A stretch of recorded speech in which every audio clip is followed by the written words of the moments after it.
और इन एलिमेंट्स की जो प्रॉपर्टीज हैं वो ट्रांजिशनल होती हैं between highly electropositive S block element and highly electronegative element P block वाले। तो इनकी प्रॉपर्टीज जो है वो ट्रांजिशनल है एस ब्लॉक और पी ब्लॉक वालों की।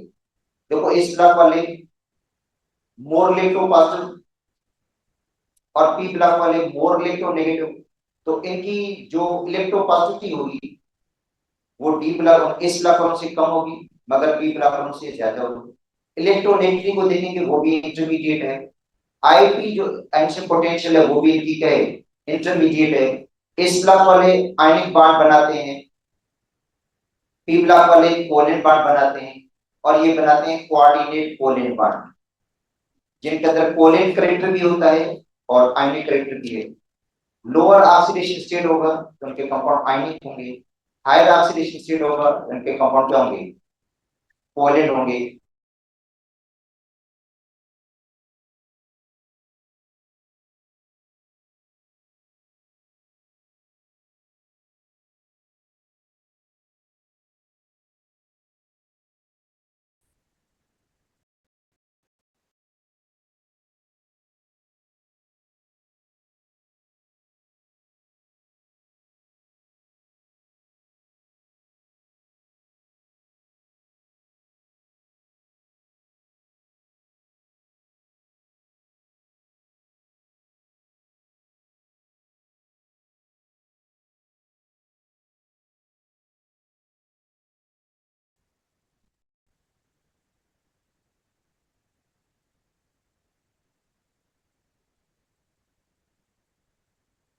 ठीक है, the elements which have partially field D. अगर डी पार्शियली फिल्ड है, अगर ए पार्शियली फिल्ड है तो वो क्या होगा इनर ट्रांजिशन एलिमेंट होगा। इन ग्राउंड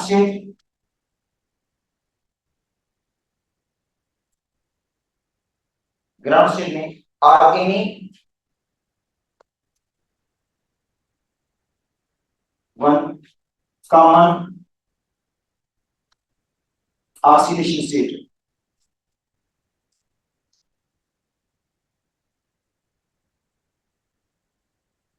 अच्छा, ग्राउंड स्टेट एलिमेंट का उनके अंदर डी ऑर्बिटल क्या पार्शियली फिल्ड है या कोई भी उनका आयन है जो कॉमन आयन बनाते हैं वो कॉमन ऑक्सीडेशन स्टेट हो उनके अंदर क्या हो डी ऑर्बिटल क्या हो पार्शियली फिल्ड हो तो उनको हम क्या कहेंगे डी ऑर्बिटल या एफ ऑर्बिटल पार्शियली फिल्ड हो तो वो क्या होगा ट्रांजिशन एलिमेंट कहलाएगा।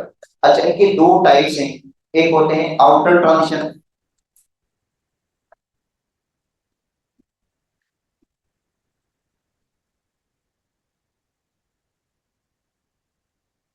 डी ब्लॉक जिनके अंदर क्या होगा पार्शियली फिल्ड होगा किसका डी ऑर्बिटल पार्शियली फिल्ड होगा ग्राउंड स्टेट में या any one of the common oxidation state.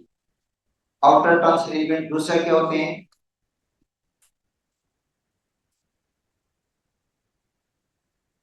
Inner transition एक ब्लॉक। तो इस चैप्टर के अंदर एक्चुअली हमने आउटर ट्रांजिशन को पढ़ना है, आउटर ट्रांजिशन एलिमेंट्स को पढ़ना है। इनर का तो जस्ट तारफ दिया गया है कि इनर ट्रांजिशन एलिमेंट्स हैं कौन से, बस इससे ज्यादा जिक्र इनर ट्रांजिशन का नहीं है। पढ़ना पढ़ना है हमने outer transition. Outer transition element की चार सीरीज हैं, चार सीरीज है, 3D सीरीज है, 4D सीरीज है, 5D है, 6D है। उसमें भी सिर्फ 3D सीरीज को हमने पढ़ना है, बाकी सीरीज को हमने नहीं पढ़ेंगे। आप देखो कि डिटेल में जो भी है वो 3D सीरीज के बारे में। तो पहले पढ़ते हैं हम आउटर ट्रांजिशन को।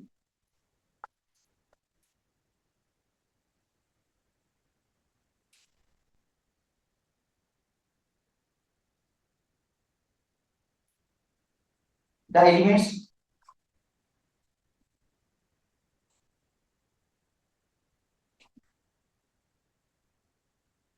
which have partially filled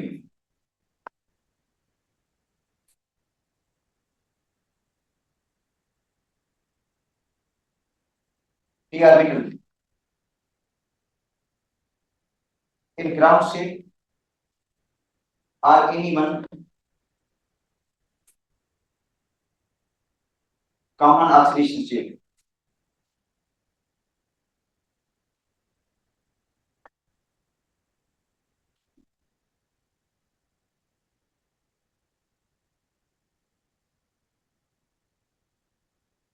अच्छा, आउटर ट्रांजिशन जो एलिमेंट्स हैं उनका जो वैलेंशियल कॉन्फ़िगरेशन है,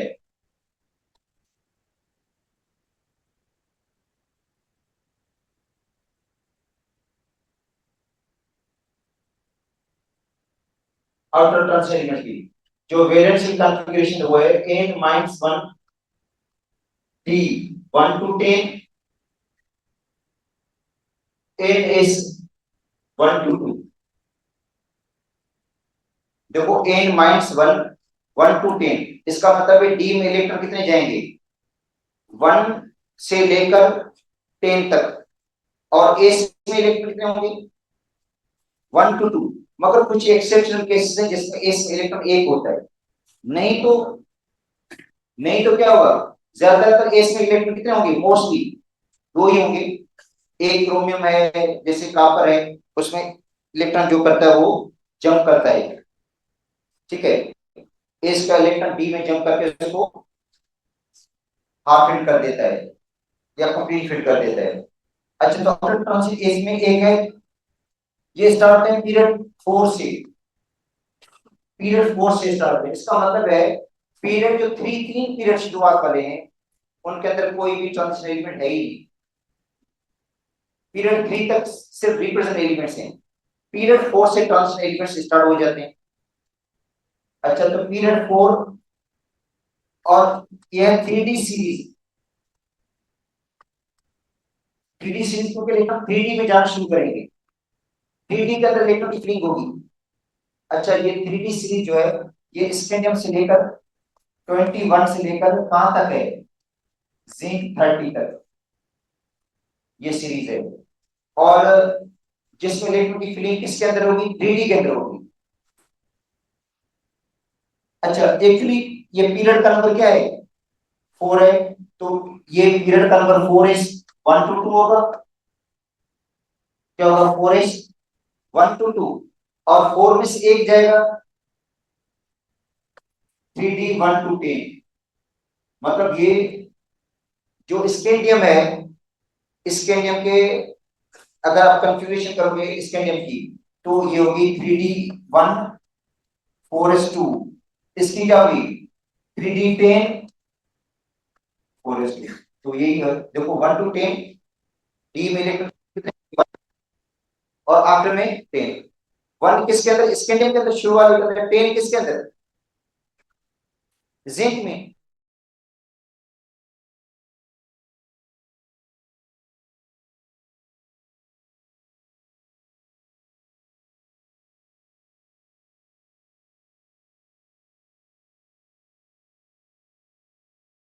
ये जनरल हो गया। अब आते हैं पीरियड 5। अच्छा, ये है 4D सीरीज, पीरियड 5 के अंदर 4D सीरीज है, से शुरू होती है यट्रियम से 39 से, और कहां पे खत्म होती है, कैडमियम 48 पे। अच्छा, क्या होगा जनरल कॉन्फ़िगरेशन, पीरियड 5वां है, तो ए की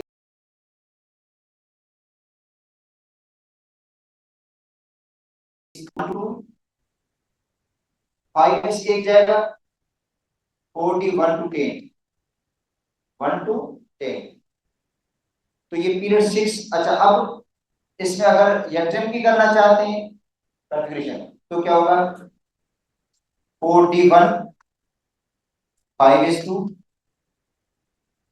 और इसमें क्या होगा 40 10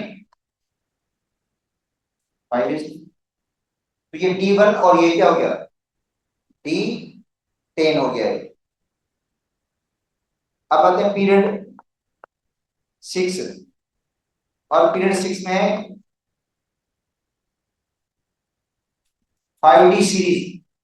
अच्छा, 5D सीरीज लेंथेनियम से शुरू होती है 57 से, कहां पे, मरकरी पे जाकर खत्म होती है 80 पर। आप अंदाजा करेंगे कि 57 से 80 तक 10 एलिमेंट से तो ज्यादा हो गए। तो एक्चुअली इसके अंदर एक और सीरीज छुपी हुई है, एक और सीरीज के अंदर छुपी हुई है, इसके अंदर कवर में है इनर ट्रांजिशन, इनर जो 58 से शुरू हो जाती है, 58 से शुरू होती है, कहां पे खत्म होती है 71, 71, फिर 72 से दोबारा ये सीरीज शुरू हो जाती है 80 तक। तो इसका मतलब है ये 57 से 80 तक जो ये है ना, इसके अंदर एक और सीरीज भी शामिल है, वो किसकी है, इनर ट्रांजिशन की है। मगर ये इसका पहला एलिमेंट, ये इसका क्या है, आखिरी, क्योंकि हम पहला और आखिरी एलिमेंट लिख रहे हैं, तो जाहिर बात है ये पहला एलिमेंट लिखेंगे, आखिरी एलिमेंट लिखेंगे, तो इनकी कॉन्फ़िगरेशन हो जाएगी। पीरियड का छठा है तो होगा 6:5d, सॉरी 6:2 होगा, 6:1 to 2, 6s में इलेक्ट्रॉन कितने जाएंगे 1 to 2, और 5d में कितने इलेक्ट्रॉन जाएंगे 1 to 10। तो इसकी कॉन्फ़िगरेशन क्या हो जाएगी 5d1 और, हाँ 5d1 और 6s2, और इसकी क्या हो जाएगी 5d10, 6s2, 6s 4 और 14 तो इसके अंदर आ जाएगा, क्योंकि इसके जो वैलेंशियल एस और डी दोनों, मैं सिर्फ वैलेंशियल लिख रहा हूं, क्या लिख रहा हूं, वैलेंशियल को लिख रहा हूं ना, इसलिए वैलेंशियल मैंने लिखा इसका। अच्छा अब आते हैं पीरियड 7, ये 60 सीरीज कहां से शुरू होती है, एक्टेनियम से, एसी 89,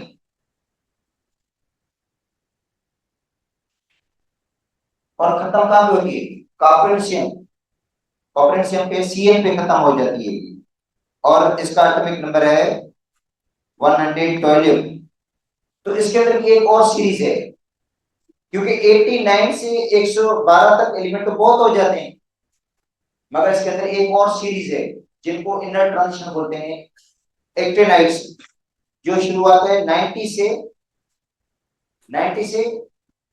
103 तक, फिर 104 से लेकर 112 तक ये है, ठीक है। तो इसका मतलब है 89, उसके बाद 112, 4 से, इसमें भी ऐसे ही 57, 57 के बाद क्या है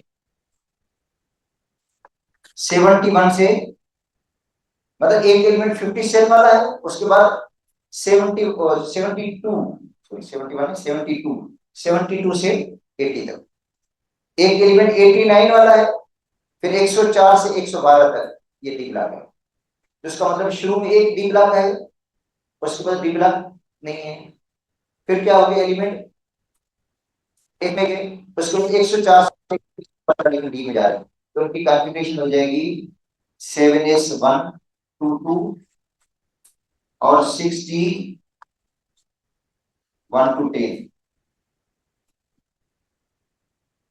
अच्छा ये तो हो गया डी ब्लॉक आफ्टर ट्रांजिशन। अब आते हैं ए ब्लॉक एलिमेंट्स।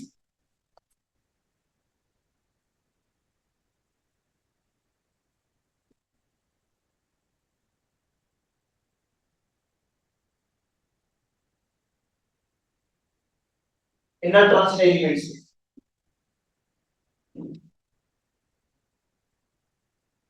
अच्छा ए ब्लॉक वाले इनर ट्रांजिशन, अच्छा इनमें एक तो पीरियड 6 में है, अगर क्वेश्चन ये भी आ जाए सिंपल क्वेश्चन जाके भाई जो ए ब्लॉक एलिमेंट्स हैं कौन से पीरियड से शुरुआत है, 6 में है और 7 में है।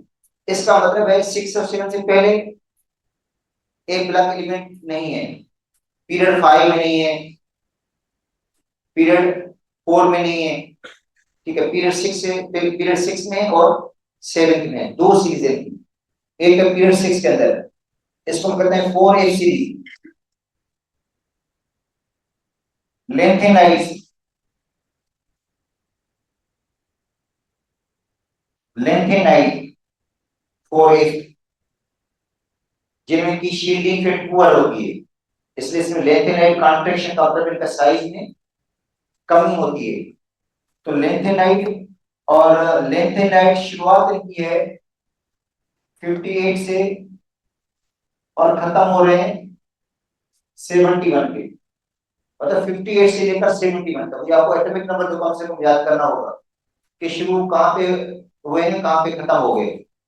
अब इनका जो वैलेंशियल कॉन्फ़िगरेशन है वो ये है इनर ट्रांजिशन का n-2 if 1 to 40, n-2 if 1 to 40, एक में लेकर जाएंगे 1 से लेकर 14 तक। फिर क्या होगा इसके साथ n-1 d 0 to 1, इसका मतलब इलेक्ट्रॉन डी में कितने होंगे, या जीरो होगा कुछ केस में डी में एक इलेक्ट्रॉन भी होगा। आप देखोगे ना बीच बीच में कुछ ऐसे आएंगे जिसमें डी में क्या होगा, एक इलेक्ट्रॉन भी होगा। अगर आखिर वाले एलिमेंट के इलेक्ट्रॉनिक कन्फ्यूजन पढ़कर देखो तो उसमें देखो, तो इसमें इनकी कन्फ्यूजन में कहीं कहीं आपको नजर आएगा कि डी में इलेक्ट्रॉन ज्यादातर तो जीरो ही होंगे ज्यादातर, मगर कुछ ऐसे केसेस होंगे जिसमें डी में क्या होगा, एक इलेक्ट्रॉन होगा जब आप इलेक्ट्रॉन कन्फ्यूजन पढ़ोगे तो। उसके बाद एन एस, अच्छा हमारे बुक में लिखा हुआ है NS1 to 2 कि एस में इलेक्ट्रॉन 1 to 2 है, मगर मैंने जितनी ज्यादातर पढ़ी उसमें एस में 2 इलेक्ट्रॉन है, कहीं इलेक्ट्रॉन की जंपिंग नहीं हुई है। देखो वहां पे हमने लिखा था 1 to 2 क्योंकि उसमें जंपिंग हो रही थी, एस का इलेक्ट्रॉन डी में जंप कर रहा था, मगर इसके अंदर ऐसा कोई आपको नहीं मिलेगा जिसमें इलेक्ट्रॉन की जंपिंग हो। अगर जंपिंग होगी तो डी में से एस की हो सकती है, डी में से एस की हुई है कि डी में कहीं 0 हो जाता है कहीं 1 हो जाता है इलेक्ट्रॉन, बाकी एस में इलेक्ट्रॉन कितने लेके जाएंगे तो। मगर बुक वाले ने, हमारे बुक वाले ने क्या लिखा है, NS1 to 2 लिखा है, मैं बता देता हूँ 1 to 2। बाकी जो इंडियन बुक है उसमें भी NS2 लिखा हुआ है, NS2। अगर इलेक्ट्रॉनिक कॉन्फ़िगरेशन पढ़ोगे तो भी ऐसे ही है, भले आप एलिमेंट की पढ़ लो तो एस में कितने इलेक्ट्रॉन्स हैं, कहीं भी इलेक्ट्रॉन की जंपिंग एस में से नहीं हुई है, तो इसका मतलब एस में इलेक्ट्रॉन कितनी रहेंगी, दो ही रहेंगे। 1 to 2 तो नहीं होगा, 1 to 2 लिखते हैं हम, जब इलेक्ट्रॉन की जंपिंग होती है तब हम लिखते हैं 1 to 2। अब जब जंपिंग ही नहीं हो रही है इस इलेक्ट्रॉन की तो इसका मतलब NS2 लिखेंगे। अच्छा तो अब अगर हम लेंथेनाइट लिखेंगे तो लेंथेनाइट का पीरियड कौन सा है, 6 है, तो लिखेंगे 6s2, 6 में से एक जाएगा, 6 में से एक माइनस करोगे क्या होगा, 5d 0 to 1, 6 में से दो जाएंगे 4f 1 to 14। ये इलेक्ट्रॉनिक कॉन्फ़िगरेशन होगी किसकी, लेंथेनाइट की, ठीक है। अच्छा हमारी जो बुक से पहले पढ़ाया था आपको मैंने इंट्रोडक्शन में, उसमें डी में से उन्होंने डी को शो नहीं किया है, हालांकि डी को शो करना जरूरी है क्योंकि कहीं डी में एक इलेक्ट्रॉन भी है, कहीं तो डी में 0 है, जब डी में 0 इलेक्ट्रॉन कोई ना भी भले शो करो, मगर जब एक इलेक्ट्रॉन है तो डी को आपको शो करना है, इसलिए जनरल कॉन्फ़िगरेशन में तो आएगा ना ये, डी भी आएगा 0 to 1। अब आते हैं period 7 5f series, 5f series. अच्छा ये 5f सीरीज किसकी है, एक्टेनाइट्स, एक्टेनाइट्स है ये, जो शुरू होता है 90 से शुरू है 103 तक। ये सब के सब रेडियो एक्टिव हैं, ये सारे एलिमेंट क्या हैं, रेडियो एक्टिव एलिमेंट्स हैं, रेज खारिज करते हैं, क्योंकि जिन एलिमेंट का एटॉमिक नंबर 82 से ज्यादा है वो क्या है, रेडियो एक्टिव एलिमेंट्स हैं। और इनकी कॉन्फ़िगरेशन क्या हो जाएगी, इनका पीरियड तो 7वां है एक्टिनाइट्स का, तो क्या हो जाएगी कॉन्फ़िगरेशन 7s2, देखो यहाँ पे 7 रखोगे 7s2, 7 में से एक जाएगा 5d 0 to 1, 7 में से दो जाएंगे सॉरी 6d, 7 में से एक जाएगा 6d, और 7 में से दो जाएंगे 5f 1 to 14। तो ये एक्टिनाइट्स की वैलेंशियल कॉन्फ़िगरेशन है, यहां तक दिया गया, इससे ज्यादा मजीद इनका जिक्र नहीं है। अच्छा, वापस आते हैं हम आउटर ट्रांजिशन एलिमेंट्स की तरफ।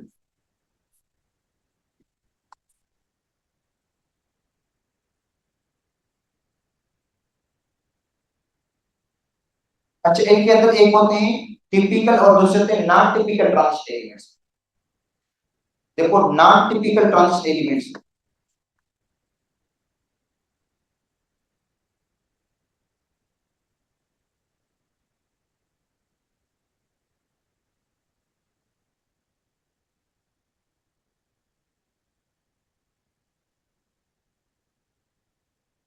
अच्छा दूसरे होते हैं typical transition elements.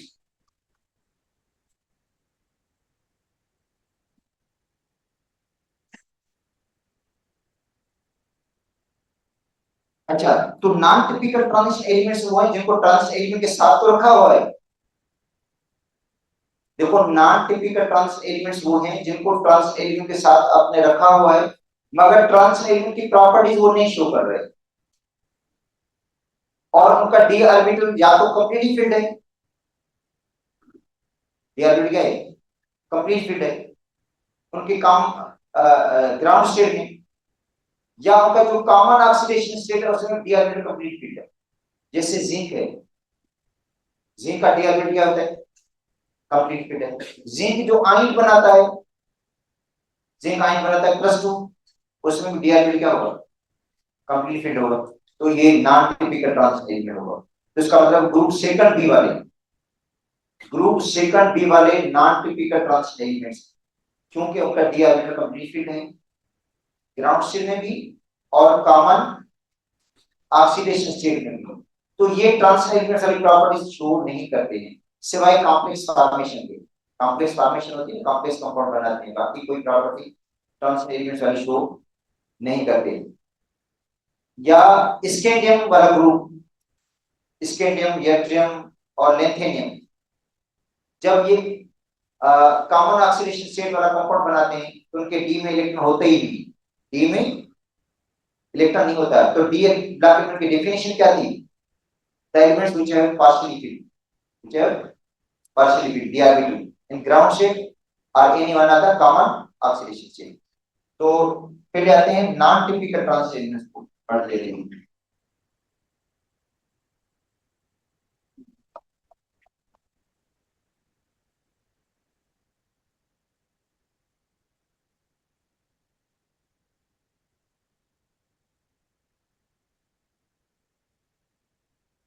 Non typical transition elements, the elements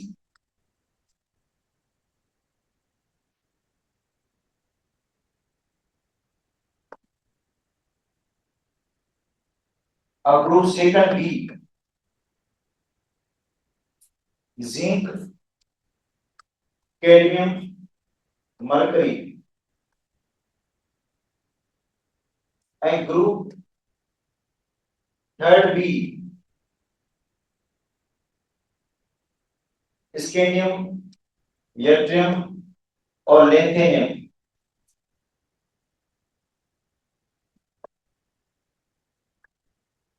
are non-typical transition elements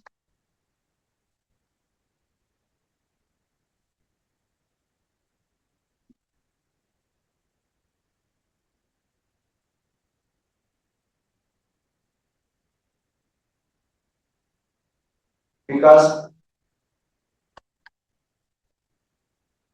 these elements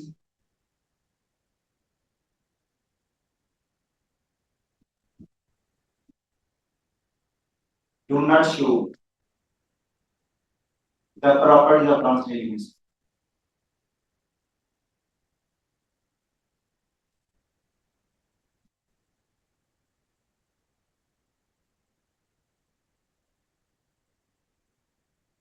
Except complex formation,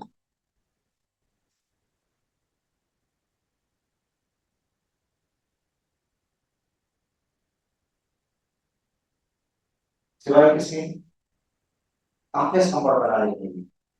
अब देखो, पहले पढ़ते हैं इसको जिंक, जिंक की जो इलेक्ट्रॉनिक कॉन्फ़िगरेशन है वो ये है, argon 3D10 4s2 d orbital complete filled है। d ऑर्बिटल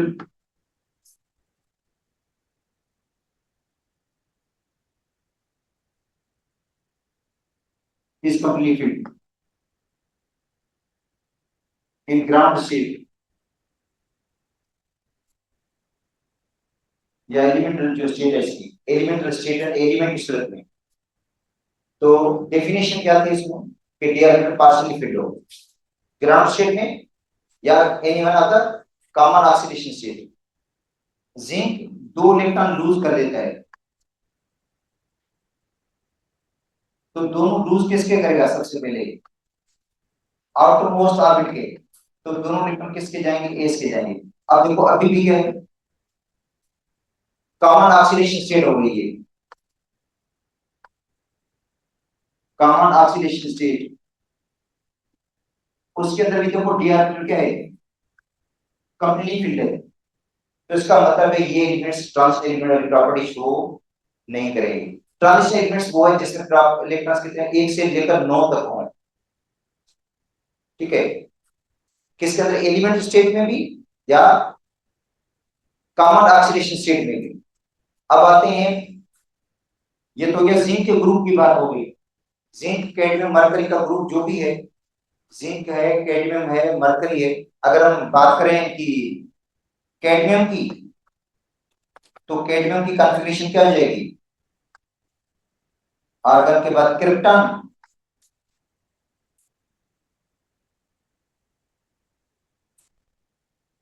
ठीक है, और क्रिप्टॉन के बाद क्या आएगा 4d10 5s2। क्रिप्टॉन आएगा, उसके बाद क्या होगा 4d10 5s2। इसका मतलब इसका भी डी ऑर्बिटल देखो कंप्लीटली फिट है। अगर कैडमियम आयन बनाता है ये Cd+2, तो उसमें भी क्या होगा, डी ऑर्बिटल क्या होगा, कंप्लीटली फिट होगा। तो इसका मतलब ये जो है इनको कहते हैं नॉन टिपिकल ट्रांजिशन एलिमेंट्स। क्या बोलते हैं, नॉन टिपिकल ट्रांजिशन एलिमेंट्स। अब आते हैं इसके नियम को देखो, इसके नियम 21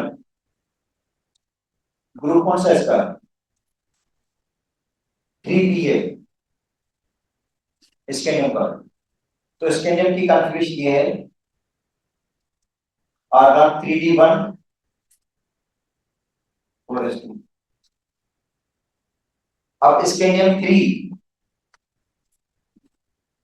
जो इसके नियम 3 है उसकी कॉन्फ़िगरेशन क्या हो जाएगी,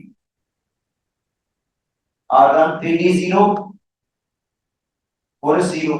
इसका मतलब इसके डी में तो इलेक्ट्रॉन नहीं है, इसके तो डी में इलेक्ट्रॉन नहीं है। तो इसका मतलब है ये ट्रांजिशन एलिमेंट वाली प्रॉपर्टी शो नहीं करेगा।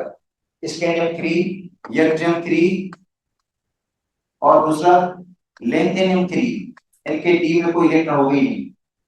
तो इसलिए इनको क्या कहेंगे हम, नॉन टिपिकल ट्रांजिशन एलिमेंट्स। और बाकी इसके अलावा जो भी हैं वो सब के सब हैं टिपिकल ट्रांजिशन एलिमेंट्स हैं। जो बाकी हैं टिपिकल ट्रांजिशन एलिमेंट्स। हालांकि कॉपर या जो है सिल्वर गोल्ड, इनके भी डी में कंप्लीटली फिट है, मगर उनकी जो कॉमन ऑक्सीडेशन स्टेट है, ए कॉपर ए गोल्ड की होती है Au+3, Au+3, उसमें डी में 9 इलेक्ट्रॉन होंगे। डी में क्या होंगे, डी में 9 नहीं होंगे। जब कॉपर Au+3 होगा तो ए में से एक इलेक्ट्रॉन वो निकलेगा, डी में 2 इलेक्ट्रॉन निकलेंगे, तो D8 हो जाएगा। क्या हो जाएगा, D8 हो जाएगा। तो इसका मतलब है वो उसका डी ऑर्बिटल पार्शियली फिट हो जाएगा। क्या हो जाएगा, डी ऑर्बिटल पार्शियली फिट होगा। तो इसका मतलब है फर्स्ट भी ग्रुप नहीं शामिल होगा इसके अंदर। हालांकि उसका भी डी ऑर्बिटल क्या है, कंप्लीट फिट है, मगर उसका जो कॉमन ऑक्सीडेशन स्टेट है, जब वो कंपाउंड बनाते हैं ना, उनके कॉमन ऑक्सीडेशन स्टेट में डी ऑर्बिटल क्या पार्शियली फिट है, डी ऑर्बिटल पार्शियली फिट है। इसलिए वो नहीं आएगा ग्रुप। ग्रुप 2 ही आएंगे इसके अंदर, एक थर्ड बी और दूसरा क्या है सेकंड बी। इनको कहते हैं नॉन टिपिकल ट्रांजिशन एलिमेंट्स। बाकी क्या है, बाकी सारे टिपिकल ट्रांजिशन एलिमेंट्स हैं। अच्छा, तो जो टिपिकल ट्रांजिशन एलिमेंट्स हैं कौन सी प्रॉपर्टी शो करते हैं, देखो मैं बता दूं, ट्रांजिशन एलिमेंट्स जो है उनकी मैकेनिकल स्ट्रेंथ ज्यादा है। मैकेनिकल स्ट्रेंथ का मतलब है उनकी जो बाइंडिंग एनर्जी है वो ज्यादा है। मैकेनिकल स्ट्रेंथ ज्यादा होने की वजह से ज्यादा टफ होते हैं, ज्यादा हार्ड होते हैं, टक्टाइल होते हैं, मेलिएबल होते हैं। मतलब ये किस वजह से? बाइंडिंग एनर्जी की वजह से। ये मैकेनिकल स्ट्रेंथ है, मजबूती, ये रिलेटेड है बाइंडिंग एनर्जी से। अब देखो एस ब्लॉक एलिमेंट्स हैं, उनकी बाइंडिंग एनर्जी कम है। एस ब्लॉक वाले मेटल है ना, मगर उनकी बाइंडिंग एनर्जी क्या होती है? लो होती है, जिसकी वजह से उनको आप वायर के अंदर इस्तेमाल नहीं कर सकते। उनको वायर के अंदर तार जो बिजली की होती है उसके अंदर इस्तेमाल नहीं कर सकते, वहां पे हम कॉपर इस्तेमाल कर लेते हैं, डी ब्लॉक वाले एलिमेंट यूज करते हैं। मीडियम का मतलब शीट, लोहे की देखो चादर बन जाती है, लोहे का दरवाजा बन जाता है। अल्कली मेटल का दरवाजा नहीं बन सकता, क्योंकि उनके अंदर जो बाइंडिंग एनर्जी है वो क्या है? वीक है, बाइंडिंग एनर्जी क्या कम है ना। इसकी वजह से ये प्रॉपर्टीज में यूज नहीं कर सकते। मगर जो डी ब्लॉक एलिमेंट्स हैं वो ज्यादा हार्ड होते हैं, टफ होते हैं, मेडिएबल होते हैं, डक्टाइल होते हैं। इनकी जो मैकेनिकल प्रॉपर्टीज है वो ज्यादा है, क्योंकि इनकी बाइंडिंग जो एनर्जी है, बाइंडिंग एनर्जी का मतलब होता है जो पार्टिकल्स को बाइंड करके रखती है। ठीक है, बाइंडिंग एनर्जी जो सिर्फ जिसको हम कहते हैं मेटलिक बॉन्ड बोलो, मेटलिक बॉन्ड बोलो। बाइंडिंग एनर्जी का मतलब है मेटलिक बॉन्ड का क्या होता है? ज्यादा स्ट्रांग होता है। अच्छा, ये मेटलिक बॉन्ड की जो स्ट्रेंथ है ये डिपेंड किस पे करती है? Number of unpaired electrons. अब लेफ्ट टू राइट जाओगे, स्कैंडियम डी में एक इलेक्ट्रॉन है, डी में एक इलेक्ट्रॉन, एक ही अनपेयर्ड होगा। स्कैंडियम के बाद क्या है? टाइटेनियम डी में कितने इलेक्ट्रॉन? दो हैं, दोनों अनपेयर्ड होंगे। वेनेडियम डी में तीन इलेक्ट्रॉन, तीनों क्या होंगे? क्रोमियम के डी में पांच इलेक्ट्रॉन हैं, अनपेयर्ड होंगे। उसके बाद आगे इसका मतलब ये हुआ कि जैसे लेफ्ट टू राइट जाएंगे अनपेयर्ड इलेक्ट्रॉन की तादाद बढ़ती जाती है, तो मैकेनिकल सॉरी जो बाइंडिंग एनर्जी है वो क्या हो जाती है? बढ़ जाती है। मिड तक, कहां तक? मिड तक बढ़ती है। उसके बाद पेयरिंग शुरू हो जाती है इलेक्ट्रॉन। उसके बाद क्या होता है? डी में इलेक्ट्रॉन की पेयरिंग शुरू, पेयर बनाना शुरू कर देते हैं। पढ़ा हुआ इलेक्ट्रॉनिक कॉन्फ़िगरेशन, पेयरिंग शुरू हो जाती है। पेयरिंग शुरू होने से बाइंडिंग एनर्जी क्या हो जाती है? कम हो जाती है। जिंक की बाइंडिंग एनर्जी सबसे लो, जिंक की बाइंडिंग एनर्जी सबसे लो, क्योंकि सारे इलेक्ट्रॉन पेयर होंगे। जिंक इज डायमैग्नेटिक, सब इलेक्ट्रॉन क्या है? पेयर है, क्योंकि जो बाइंडिंग एनर्जी होगी सबसे लो किसकी बाइंडिंग एनर्जी होगी? जिंक प्लैटिनम मरकरी की होगी। जिंक प्लैटिनम मरकरी तो अभी लिक्विड फॉर्म में मिल जाता है, बाइंडिंग एनर्जी इतनी लो है कि उसको किस फॉर्म में मिलता है? मरकरी लिक्विड फॉर्म में मिल रहा है ना। हालांकि बाकी डी ब्लॉक वाले सब क्या है? सॉलिड फॉर्म में, मगर मरकरी लिक्विड फॉर्म में। रीजन उसका कि बाइंडिंग एनर्जी बहुत ही कम है। तो इसका मतलब है सेकंड बी जो जहां पे डी ब्लॉक खत्म हो रहा है ना, उसकी बाइंडिंग की लो है। तो ये इसका मतलब है ये सब प्रॉपर्टीज डिपेंड किस पे कर रही है? मैकेनिकल जो स्ट्रेंथ है ये बाइंड मतलब बाइंडिंग एनर्जी डिपेंड करती है अनपेयर इलेक्ट्रॉन्स पे। अच्छा, अनपेयर इलेक्ट्रॉन्स जितने ज्यादा होंगे उतने मैग्नेटिक प्रॉपर्टीज ज्यादा होंगी। जो मैग्नेटिक प्रॉपर्टीज हैं, ट्रांजिशन एलिमेंट्स मोस्टली पैरामैग्नेटिक हैं। ट्रांजिशन एलिमेंट्स है मोस्टली क्या? पैरामैग्नेटिक है। पैरामैग्नेटिक का मतलब है मैग्नेट उनको क्या करती है? अट्रैक्ट करती है। क्यों अट्रैक्ट करती है? Due to presence of unpair electron. Zinc को अट्रैक्ट नहीं करेगी मैग्नेट, क्योंकि जिंक में सब इलेक्ट्रॉन यहाँ पे आ जाए। जितने अनपेयर इलेक्ट्रॉन ज्यादा होंगे मैग्नेटिक प्रॉपर्टीज ज्यादा होंगी। इसका मतलब मैग्नेटिक प्रॉपर्टी डायरेक्टली प्रोपोर्शनल है नंबर ऑफ अनपेयर इलेक्ट्रॉन की। जितने अनपेयर इलेक्ट्रॉन ज्यादा होंगे मैग्नेटिक प्रॉपर्टीज ज्यादा होंगी। और जो एलिमेंट्स जिनमें इलेक्ट्रॉन्स अनपेयर इलेक्ट्रॉन जीरो होंगे वो डायमैग्नेटिक होंगे। जैसे जिंक है वो डायमैग्नेटिक, तो अनपेयर इलेक्ट्रॉन क्या है? उसके अंदर जीरो है। 10 इलेक्ट्रॉन्स हैं मगर सभी इलेक्ट्रॉन क्या होंगे? पेयर की सूरत में। इससे अनपेयर इलेक्ट्रॉन जीरो है तो मैग्नेटिक प्रॉपर्टी भी इसकी क्या होगी? जीरो होगी। डायमैग्नेटिक होगा, मैग्नेटिक फील्ड को रिपेयर करेगा, ये अट्रैक्ट नहीं करेगा। तो उसके अंदर आयरन कोबाल्ट निकल के हैं, फेरोमैग्नेटिक है। ठीक है, फेरो मैग्नेटिक होते हैं। तो इसका मतलब ये ट्रांजिशन एलिमेंट्स मैग्नेटिक प्रॉपर्टीज भी शो करते हैं। ट्रांजिशन एलिमेंट्स को एज ए कैटलिस्ट में यूज करते हैं। देखो एज ए कैटलिस्ट मोस्टली तो ट्रांजिशन एलिमेंट्स हैं। Nickel as a catalyst in heterogeneous reaction, जहां हमें हाइड्रोजन ऐड करनी होती है वहां पे हम कैटलिस्ट यूज करते हैं, निकल यूज करते हैं। ठीक है, और प्लाटिनम यूज कर देते हैं, पैलेडियम को हम यूज कर देते हैं एज ए कैटलिस्ट। तो ये सब क्या है, transition elements. V2O5, V2O5 oxidation of sulphur dioxide two sulphur trioxide, तो V2O5 कैटलिस्ट। तो V2O5 वेनेडियम है, कंपाउंड है। अच्छा, हेबर प्रोसेस, हेबर प्रोसेस में जहां पे अमोनिया बनती है वहां पे आयरन का यूज होता है। मिथाइल अल्कोहल की प्रिपरेशन में, मिथाइल अल्कोहल की formation, zinc oxide chromium oxide catalyst. Plastic की फॉर्मेशन में TiCl4 कैटलिस्ट है। तो इसका मतलब है ट्रांस एलिमेंट्स जो है ना वो एज ए कैटलिस्ट यूज होते हैं। ठीक है, आगे रीजन का पढ़ लेंगे। अब आगे रीजन में आपको बता रहा हूं कि ट्रांस एलिमेंट्स कहां कहां पे यूज होते हैं। ट्रांजिशन जो एलिमेंट्स हैं उनकी वैलेंसी वेरिएबल होती है, वेरिएबल वैलेंसी शो करते हैं। मतलब वैलेंसी वेरिएबल से मुराद है कि इनकी वैलेंसी एक कांस्टेंट नहीं होगी, चेंज होती रहेगी, सिवाय जिंक की। जिंक का ऑक्सीडेशन स्टेट +2 है, कांस्टेंट है। बाकी का क्या है, वेरिएबल ऑक्सीडेशन स्टेट है। वेरिएबल ऑक्सीडेशन स्टेट इसकी है तो उनका जो वैलेंस शेल है, उनका वैलेंस शेल एसपी है और डीपी अभी पढ़ रहे हैं। एसपी है और साथ में क्या है, डीपी है। ठीक है, inner D and outer S, inner D और आउटर एस का वैलेंस शेल है। ये देखो, ये आउटर एस और inner D, outer S inner D, outer S और, इसलिए एस के इलेक्ट्रॉन को यूटिलाइज करते हैं बॉन्ड बनाने, डी के इलेक्ट्रॉन को यूटिलाइज करते हैं बॉन्ड बनाने में। इसलिए कि जो वैलेंसी होगी या ऑक्सीडेशन स्टेट होगी वो क्या होगी, वेरिएबल होगी।